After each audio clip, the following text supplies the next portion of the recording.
మహిళలు ఎండాకాలంలో ఎలా అల్లాడిపోతున్నారో ఓ మహిళ వెర్షన్ ఇప్పుడు బాగా వైరల్ అవుతోంది. చూడండి. ఫ్యాన్ ఏమో కంటిన్యూగా తిరుగుతూనే ఉంటుంది. అసలు ఆ ఒంటికి ఆనట్ల ఆ గాలి. కుక్కర్‌లో మూతేసి పప్పు ఉడికినట్టే ఉడుకుతున్నాం అయితే. నీళ్ళైతే లీటర్లు లీటర్లు నీళ్ళు తాగుతున్నారు. కానీ ఆ నీళ్ళు ఎటుపోతున్నాయో తెలియట్లేదు. తాగడమే గాని. ఎటొస్తున్నాయో బయటకి అర్థం కావట్లేదు. ఈ చెమట రప్పల్లో. నిజంగా సీరియస్ ఇష్యూ అబ్బా, నవ్వకండి ప్లీజ్. నా ఆడవాళ్ళు నిజంగా చెప్పండి, మీరు కిచెన్‌లో ఇంత అవస్థ పడుతున్నారో లేదో. ఇంకా నైటీలు వేసుకోవద్దు, చీరలు కట్టుకొని నగలు వేసుకొని చేయాలంటే అమ్మో వాళ్ళకి సావేరా నాయన నాయన.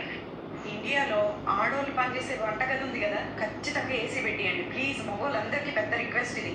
పొద్దున్నుంచి 4 సార్లు స్నానం చేశాను, అయినా ఈ చెమటలు పోతలేవు. జస్ట్ అన్నం కూర పొద్దున పూరి తీసేది, దానికి ఇంత చెమటలు కక్కిపోతున్నాయి. ఎంత ఎండలుగా ఉన్నాయంటే కూర ఉడకడమేమో కానీ ఆడోళ్ళు అయితే ఉడికిపోతారు ఆ వంటగదిలోని.